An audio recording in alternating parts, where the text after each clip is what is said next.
Let's explore how light impulses end up as visual impressions in the brain.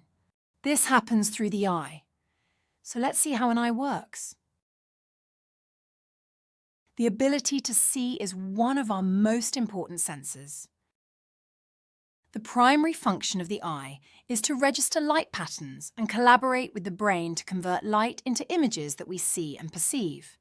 The eye is a complex optical system, much like a camera. Just as a camera lens focuses light onto film, the lens in the eye focuses light onto the retina at the back of the eye. The retina functions like the film in the eye's camera, capturing incoming light rays from objects and sending them to the brain to be developed as an image. Let's explore the eye's lens and film and take a closer look at the structures in between that enable us to see.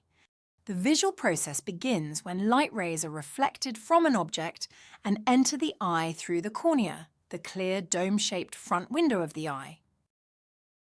Just like a lens on a camera, the cornea is a powerful refractive surface responsible for about 70% of the eye's focusing power. It is the cornea that allows us to see clearly. After passing through the clear cornea, the light rays reach the iris and pupil. The iris is the distinctively colored part of your eye that you see in the mirror. The pupil is the small opening in the center of the iris that acts as a camera aperture. When the muscles in the iris relax and contract, the pupil changes size to regulate the amount of light entering the eye.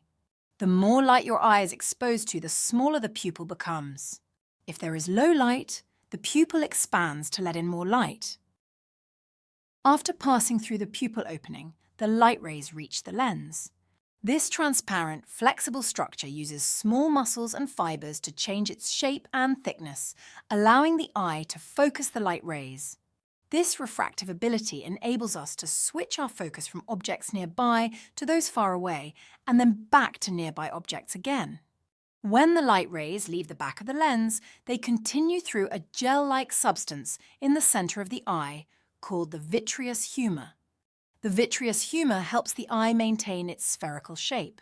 Finally, the light rays converge at a focal point on the surface of the retina. The retina is the part of the eye that corresponds to the film in a camera. It is a very light-sensitive and complex tissue that covers most of the inner wall of the eyeball.